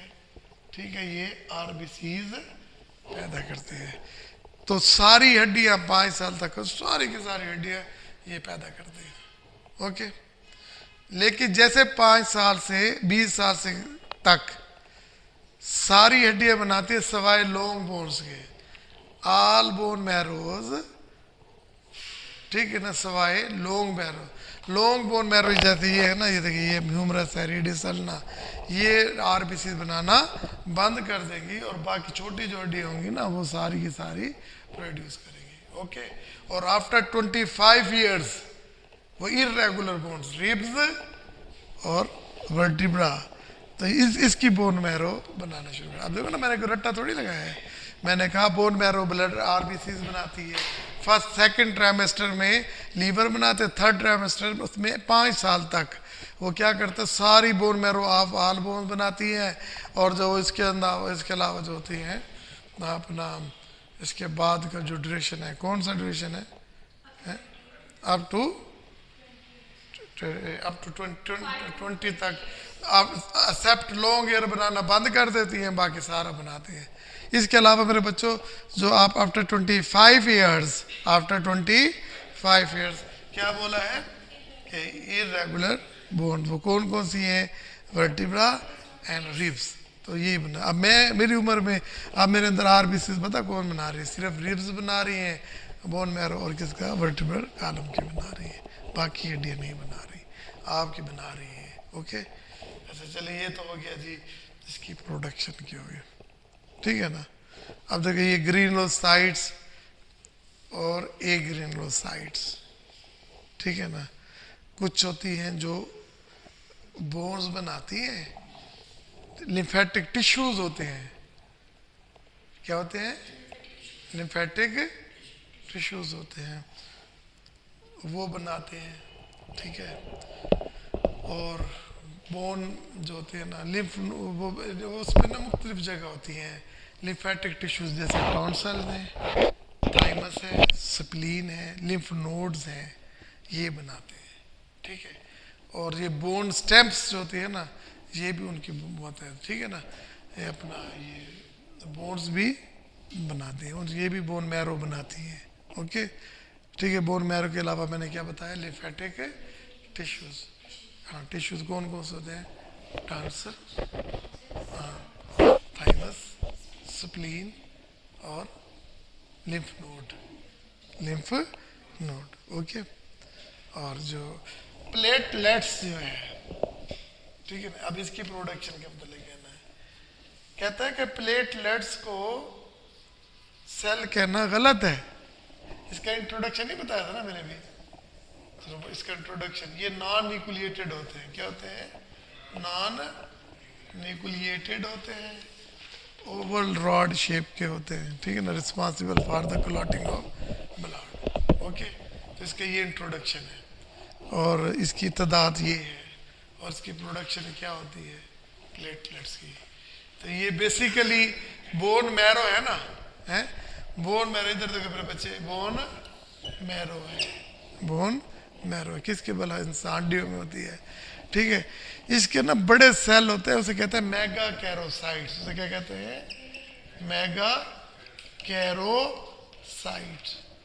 ये इसके फ्रैगमेंट्स होते हैं, ये क्या होते हैं, फ्रैगमेंट्स, ओके। तो इसका मतलब क्या हुआ कि platelets are not a cell actually, they are fragments of cell. आप घड़े को लेकर नीचे तोड़ दे, नीचे गिरेगा तो छोटे छोटे टुकड़े बन जाएंगे, तो उन्हें फ्रैगमेंट्स कहते हैं।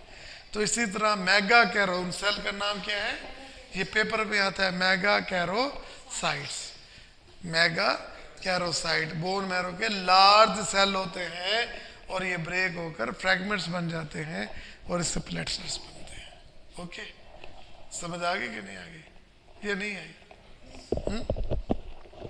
तो अब कुछ पढ़ते हैं कि मतलब चले, वो आरबीसीज में वो एक टर्मिनोलॉजी डिस्कस करता है, ठीक है। आरबीसीज में production of, composition of RBCs, क्या है, कंपोजिशन ऑफ आरबीसीज, ये इसमें प्लेटलेट्स की में भी है और इसमें भी है, तो ये देखते हैं जी।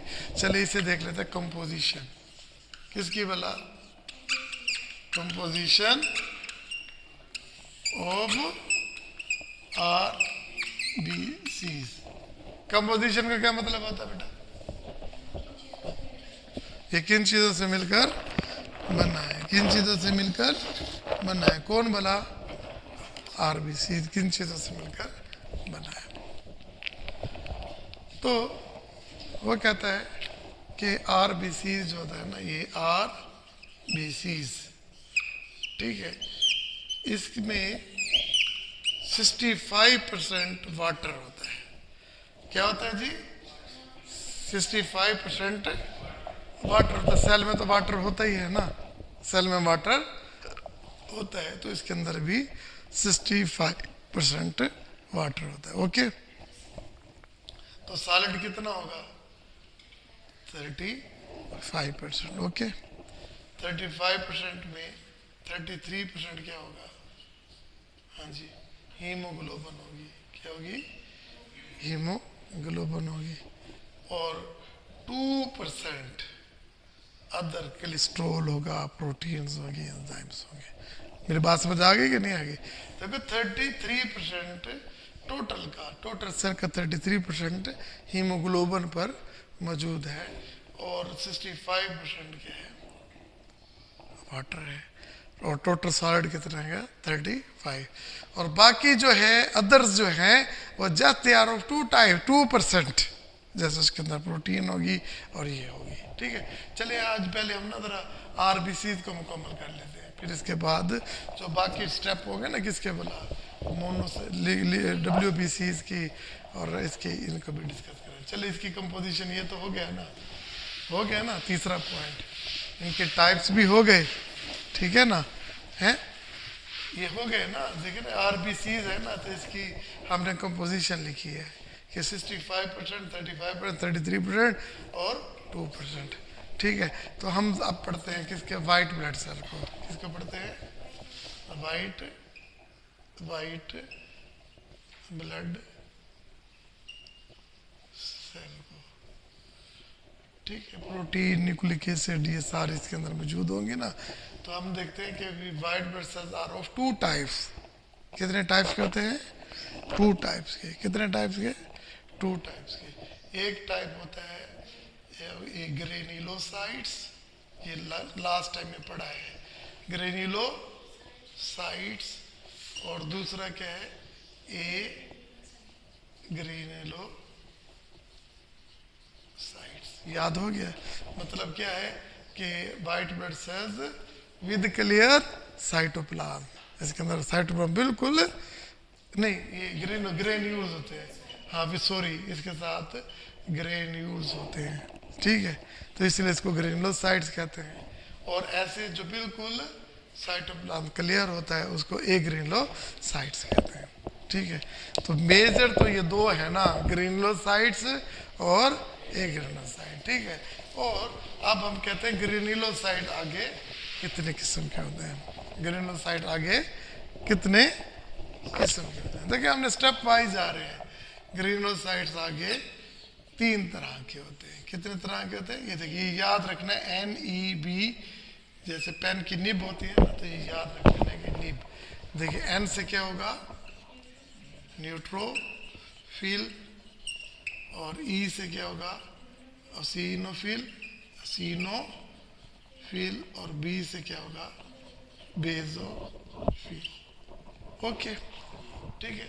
न्यूट्रोफिल जो होगा वो कितने परसेंट बनाएगा? ये 62% होते हैं, 62% होते हैं।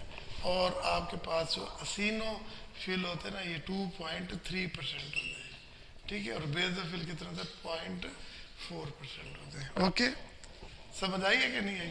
और इसकी तादाद अगर देखेंगे तो क्या होगा? 5400 पर क्यूबिक मिलीमीटर, ठीक है। और ये कितने होंगे?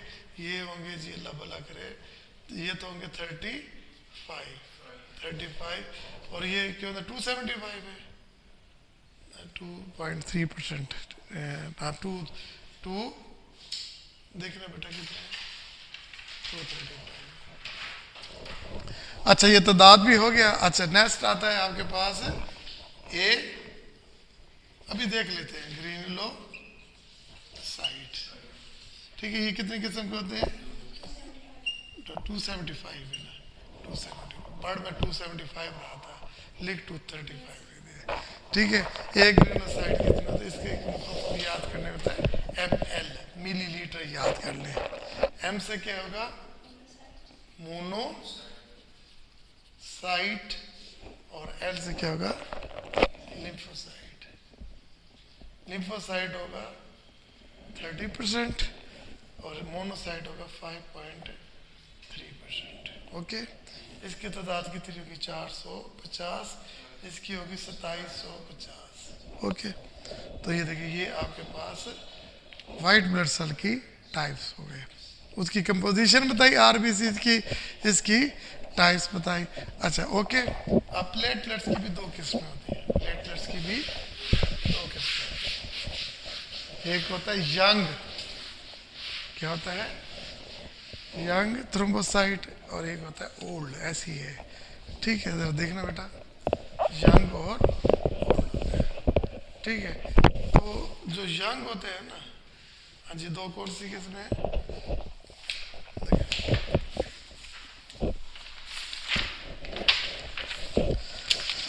ये देखिए मेरे बच्चे, आपके पास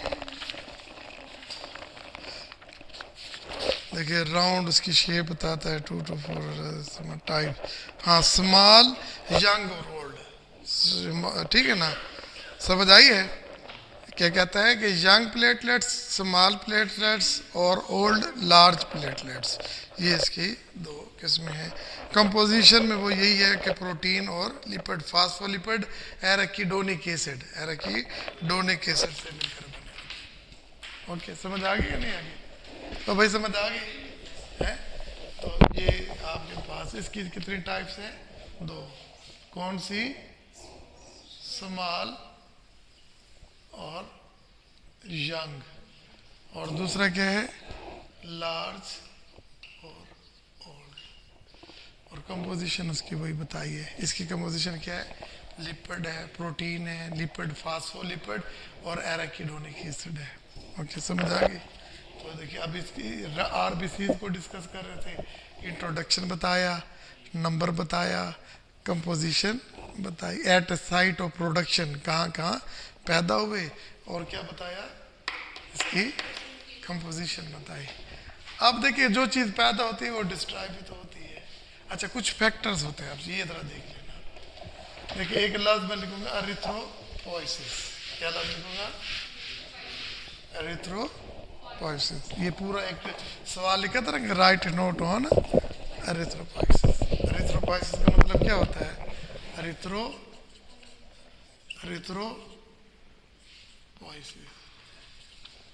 ठीक है। एरिथ्रोपोइसिस का मतलब होता है प्रोडक्शन ऑफ आरबीसीज, आरबीसीज की प्रोडक्शन, आरबीसीज की प्रोडक्शन। ओके, जब आरबीसीज की प्रोडक्शन होगी ना एरिथ्रोपोइसिस में, तो हम पहले बता चुके हैं कहाँ कहाँ बनते हैं, ठीक है ना।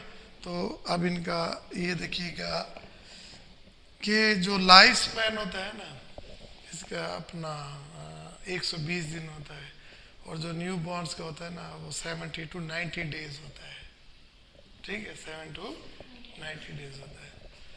होता यूँ है कि ये किडनी होता है ना आपका,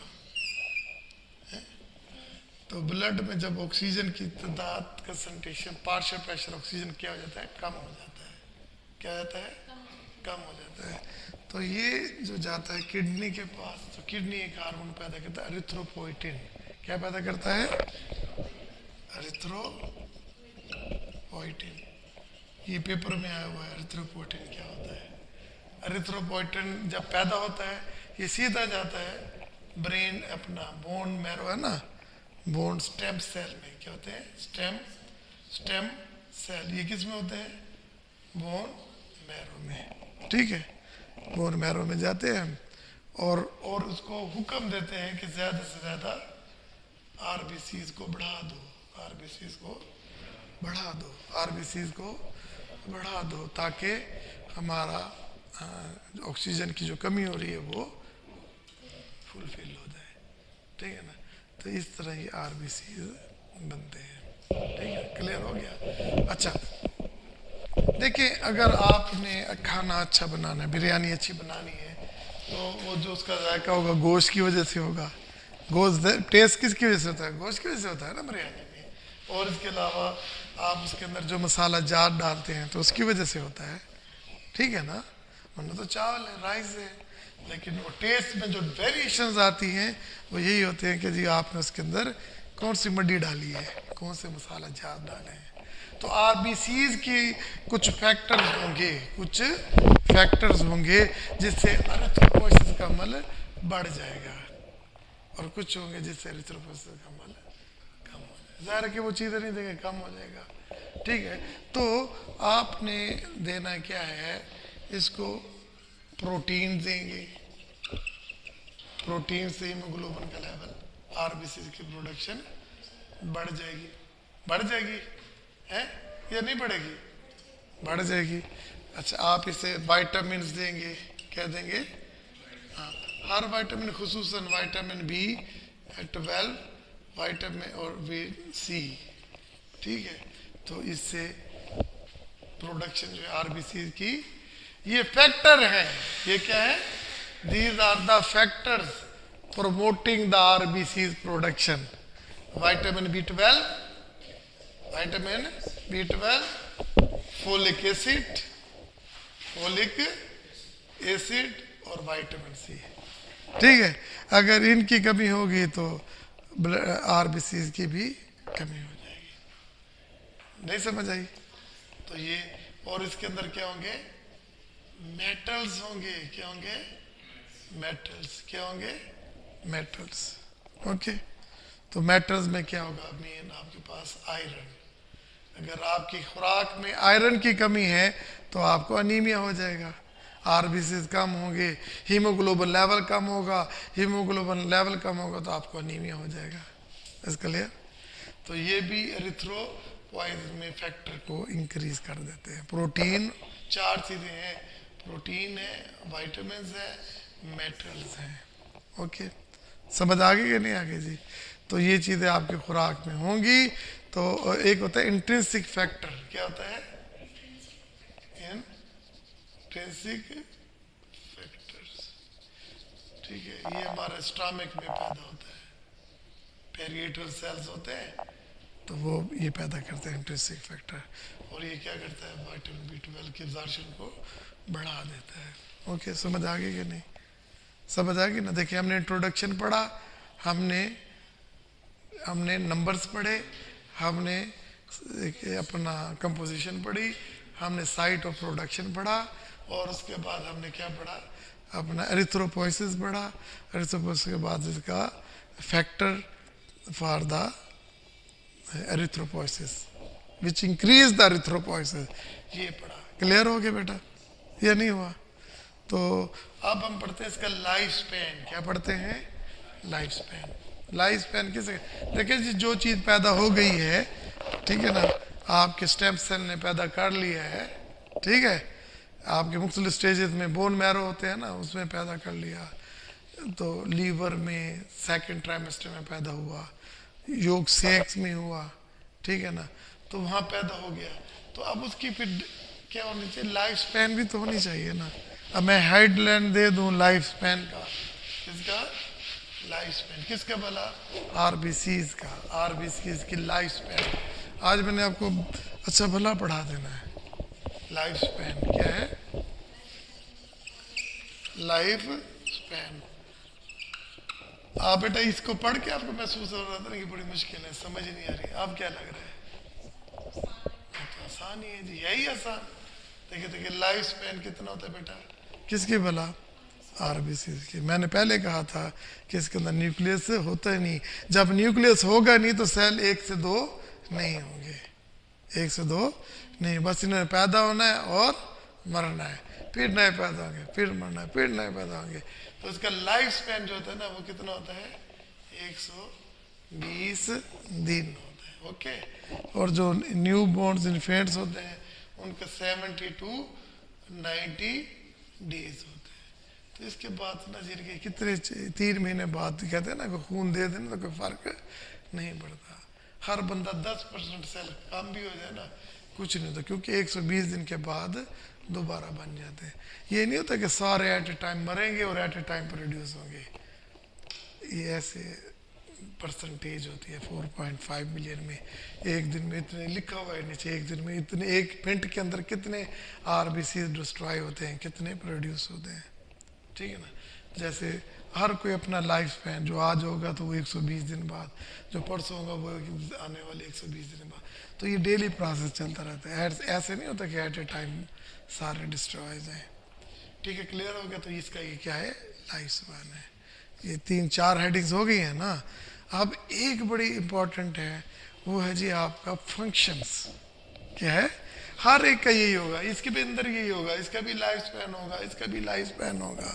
ओके, ठीक है, तो इसके भी फंक्शन होगा, इसका भी फंक्शन होगा, इसका भी फंक्शन होगा, इसका भी फंक्शन होगा। तो हम बात कर रहे थे कि functions of RBC, function of RBC, function of RBC. देखिए बेटा, ये फंक्शंस ऑफ, देखिए मैंने आपको एक बात पहले कह दी है कि पढ़ाई जो है ना मुश्किल नहीं है। पढ़ाई सिस्टमेटिक तरीके से पढ़ना चाहिए। मैं जितना भी पढ़ा रहा हूँ, तो मैंने जो लास्ट लेक्चर पढ़ाया था वो आज से तकरीबन 8 महीने पहले पढ़ाया था, उसके बाद मैं पढ़ा रहा हूँ। और मैंने शायद देखा नहीं, बस एक नज़र शायद आज ही देखा थोड़ा सा, बल्कि देखा ही नहीं है जो मैं पढ़ा रहा हूँ, ये मैंने नहीं देखा। सिर्फ कंसेप्ट क्लियर करें, इसी तरह करें जैसे किए, तो आपको भी ऐसे हो जाएंगे, नहीं भूलने चाहिए। देखिए फंक्शंस हैं बेटा, याद रखना कि इसके 4 फंक्शन हैं। देखिए, एक रेड ब्लड सेल क्या करते हैं? ट्रांसपोर्टेशन ऑफ ऑक्सीजन, फिर क्या है? Transportation of carbon dioxide. Clear? ये आरबीसी, हमने तो ये ब्लड की खुसूसियत पढ़ी थी ना कि they transport the oxygen and carbon dioxide. Okay, यानी कि ऑक्सीजन को इनटेक करते हैं, कार्बन डाइऑक्साइड को एक्सहेल करते हैं। ओके, फिर 3 मेंटेन करना है, maintain maintain maintain maintain. Okay, ये 3 फंक्शन ये याद कर लें हैं। आरबीसीज मेंटेन या have to maintain the viscosity of blood, viscosity of blood. Okay, RBC निकाल देंगे तो विस्कोसिटी क्या हो जाएगी, खत्म हो जाएगी। क्लियर हो गया, मेंटेन करते हैं। फिर कहते हैं आरबीसी, फिर वही आरबीसी मेंटेन, क्या लफ्ज है, maintain acid base balance, acid base balance, acid base balance, acid base balance को मेंटेन करते हैं। और फिर वही कहता है, फिर कहता है कि RBCs maintain the ionic balance. Okay, ये 4 उसने बेनिफिट, यानी कि पीएच जो आपकी मेंटेन होती है वो किसकी वजह से होती है, आरबीसीज की वजह से होती है। किसकी वजह से होती है, आरबीसीज की वजह से होती है। किस किस को समझ आ गई? देखिए, introduction, numbers, composition, composition, site of productions, site of productions, life span, और क्या बताया है, फंक्शंस, फैक्टर्स जो इसको एरिथ्रोपोइसिस को इनहांस करते हैं। ठीक है, और फिर ने एंड में क्या बताया, ये फंक्शंस बता दिए। ठीक है ना। फिर इसका एक आखिरी टॉपिक आता है, ये बोर्ड के पेपर में सवाल आया हुआ है कि write a note on fate of erythrocytes. Erythrocyte fate कैसे करते हैं, इससे क्या क्या बनता है। नहीं, देखिए बच्चे, जो फेट ऑफ एरिथ्रोसाइट है कि जैसे ही वो अपना लाइफ स्पैन पूरा कर लेता है रेड ब्लड सेल, तो ये पेपर में एमसीक्यूज आए, तो इसका कब्रिस्तान जो है ना वो लीवर है। क्या है, लीवर है। तो ये लीवर में जाएगा, वहाँ पे इसकी लाइसिस हो जाएगी, टूट जाएगा, इसका हीमोग्लोबिन अलहदा हो जाएगा। फिर हीमोग्लोबिन का ग्लोबिन अलहदा और हिम अलहदा, हिम से आयरन हो के वो यहाँ पे लीवर में स्टोर हो जाएगा, ग्लोबिन भी लीवर में स्टोर हो जाएगा, मेटाबोलाइज हो जाएगा, रीयूज हो जाएगा, रीयूज हो जाएगा, और हिम भी रीयूज हो जाएगा कि वो बोन स्टेम में जाके फर्दर बना देगा। ठीक है, क्लियर हो गया। और जो हीमोग्लोबिन है तो उसका हीम पोर्शन है तो आयरन और बिलीरुबिन में कन्वर्ट हो जाएगा। ठीक है, और बिलीरुबिन जो है वो फीसिस में और यूरिन में एक्सक्रीट आउट हो जाएगा और उसका कलर क्या हो जाएगा, येलो होगा। क्लियर। तो ये पेपर में आता है कि ये कहाँ पे। ठीक है, तो आज के लिए इतना काफ़ी है। आरबीसी कंप्लीट पढ़ लिया है और साथ में हमने वाइट ब्लड सेल को भी टच किया है और प्लेटलेट्स को भी टच किया है। नेक्स्ट हमने वाइट ब्लड सेल को भी कंप्लीट करना है और प्लेटलेट्स को भी कंप्लीट करना है। ठीक है जी।